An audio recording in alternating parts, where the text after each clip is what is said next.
Hello guys, welcome back to my channel. For this video, I will be explaining the underlying concept behind roots and radicals. Alright, so here in the word roots, by definition, this is the x-intercept of a function. All right, and if you should have a visual view of the x-intercept of any function, let's say for a quadratic, the x-intercept here, y is equal to 0. And so for every function to find its root, f of x is equal to 0. And remember, another way for writing f of x is basically saying y is equal to 0. So if we're given, let's say we are given x squared minus 2x is equal to 0, and we're asked to find the roots for this equation, we are going to have to factorize by taking out its common, and between these two, x is common. So when you factor out x, to simplify this, you're going to have to solve for x. For this one, since as they're multiplying, the bracket is equal to 0 and the term outside is also equal to 0. So it's x is equal to 0 and x minus 2 is equal to 0. When you solve this, x is equal to a positive 2. How do you know this? This 2 is a negative 2, so you do the additive inverse, which is adding 2 to both sides, so x is equal to 2. So x equals 0 and x equal 2 are the roots of this equation. All right, guys. Another way of identifying roots is basically the root of a number. The root of a number is another number that is multiplied by itself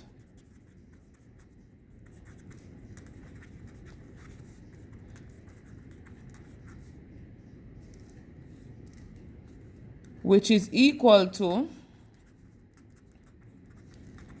the original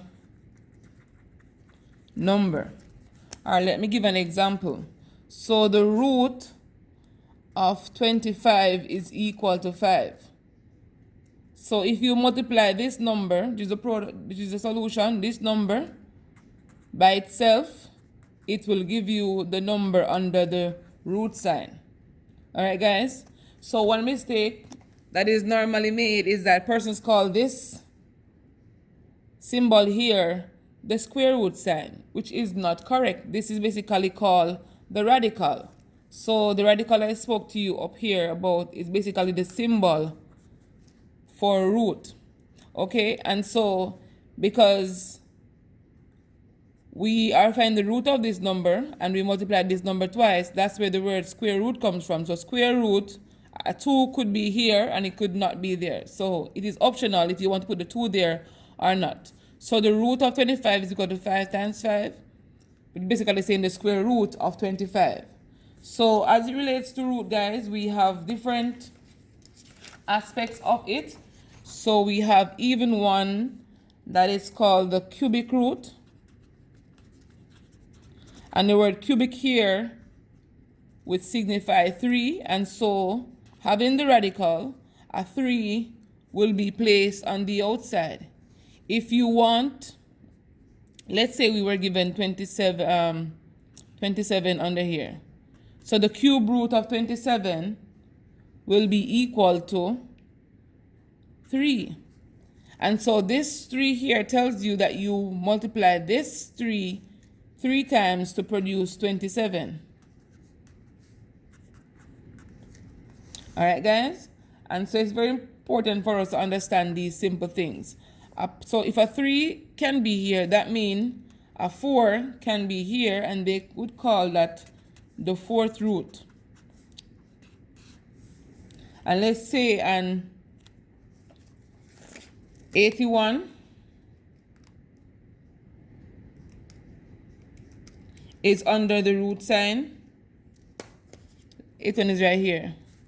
And so we need to know what number do we multiply 4 times to give us 81. So if we try 3,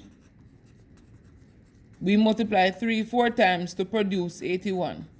And so if you should rewrite 3 to the 4, the result will also be 81. Alright guys, and so if a 4 is here, let me say a 5 could go here, a 6 could go here, any number could possibly go there, guys.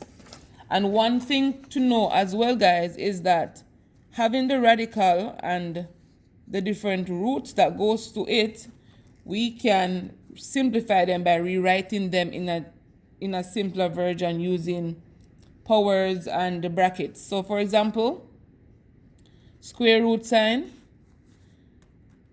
basically any number raised to the half. If you have the cubic root, it's going to be any number raised to the third. If you have the fourth root, it's going to be any number raised to the quarter. If we have the fifth root, you can rewrite that as any number for the base. Let's say the base was a. Let me use a variable here. Let's say the base was a. It's going to be a to the half, a to the third, a to the 1/4, a to the 1/5. And these are basically ways you can rewrite the root of a number, guys. Okay? So thank you for watching. Remember to like, share, and subscribe to my channel. And stay tuned for more because I am here to help you all, guys. Have a good one, and I'll see you on the next.